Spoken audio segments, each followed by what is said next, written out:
Hi ആൾ, ഇന്ന് ഞാൻ ഒരു വിങ് ഐലൈനറാണ് ചെയ്യാൻ പോകുന്നത്. അതിനുവേണ്ടി ഞാൻ എടുത്തിരിക്കുന്നത് കെ ബ്യൂട്ടിയുടെ 2-in-1 കാജലാണ്. Kajal and eyeliner. ഒരു സൈഡിൽ കാജൽ തുടങ്ങാം. നിങ്ങൾ വിങ് ഐലൈനർ ചെയ്യുമ്പോൾ ഏറ്റവും കൂടുതൽ നിങ്ങൾ ശ്രദ്ധിക്കേണ്ടത് ഇങ്ങനത്തെ ലൈക്ക് ഈ പെൻ ടൈപ്പ് ഉള്ള ഐലൈനർ വേണം എടുക്കുക. സ്കെച്ച് പെൻ പോലത്തെ ലിക്വിഡ് ഐലൈനേഴ്സിനേക്കാളും ഈസിയറാണ് ഇങ്ങനത്തെ പെൻ ടൈപ്പ് ഐലൈനേഴ്സിനെ കൊണ്ട് കണ്ണെഴുതാൻ. അപ്പോൾ ആദ്യം നമ്മൾ സ്റ്റെൻസിലും കൊണ്ടൊക്കെ ചെയ്യില്ല, അതുപോലെ ഇവിടെ കണ്ണിൻ്റെ ഇവിടെ ഇങ്ങനെ സ്റ്റാമ്പ് ചെയ്യുക, അങ്ങനെയാണ് പറയുന്നത്. ഓക്കെ, പക്ഷേ അത് ജോയിൻ ആയിട്ടില്ലെങ്കിൽ നിങ്ങൾ അല്ലെങ്കിൽ ഇങ്ങനെ ചെയ്താലും മതി. എൻ്റെ ജോയിൻ ആയിട്ടില്ല, ഇങ്ങനെ ചെയ്യുക. അതിനുശേഷം ഇച്ചിരി കൂടെ ലെങ്ത്ത് കൂട്ടുക.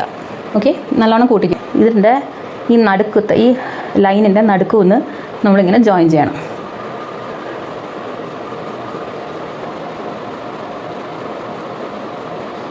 ഓക്കെ, നടുക്കൊന്ന് ജോയിൻ ചെയ്യുക.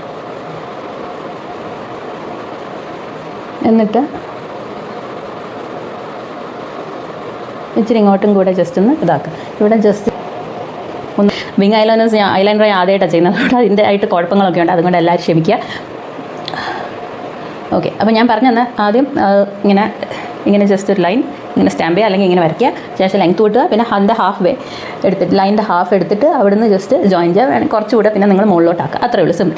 ഇനി അതിന് ശേഷം അടുത്ത് ചെയ്യേണ്ടത് എന്താ വെച്ചാൽ, ഇനി ഇവിടെ ഒരു ഡോട്ട് ഇടുക. ഡോട്ട് ഇട്ടിട്ട് കുറച്ച് നീക്കിയിട്ട് ഡോട്ട് ഇടുക. അതിന് ശേഷം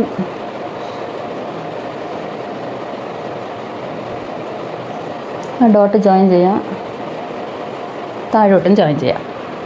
ഓക്കെ, ഞാൻ അത് ഇച്ചിരി ഡാർക്ക് ആക്കിയതാണ്. അതിന് ശേഷം നമുക്ക് വേണമെങ്കിൽ ഇച്ചിരി കൂടെ ലെങ്ത്ത് കൂട്ടാം. എനിക്ക് വേർപ്പുള്ളതുകൊണ്ടാണ് വരയ്ക്കാൻ പറ്റാത്തത്. അപ്പോൾ അതിനുശേഷം നിങ്ങൾ പിന്നെ ഇവിടോട്ടൊന്നും വരയ്ക്കില്ല. അതിന് ശേഷം നിങ്ങൾ ചെയ്യേണ്ടത് കാജലെടുത്തിട്ട്, ഈ ഐലൈനറിൽ തന്നെ കാജലുള്ളതുകൊണ്ട് എളുപ്പമാണ്,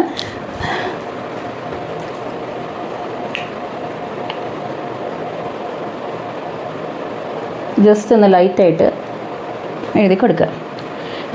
അപ്പം ഇങ്ങനെ ചെയ്യാം. അതിനുശേഷം ഞാനിനി ഈ സൈഡും കൂടെ ഒന്ന് ഫില്ല് ചെയ്തിട്ട് വരാം. അപ്പോൾ രണ്ട് സൈഡും കംപ്ലീറ്റ് ആയിട്ടുണ്ട്. ഇതാണ് എൻ്റെ ഫൈനൽ ലുക്ക്. എല്ലാവർക്കും കാണാൻ പറ്റുന്നുണ്ടെന്ന് വിചാരിക്കുന്നു.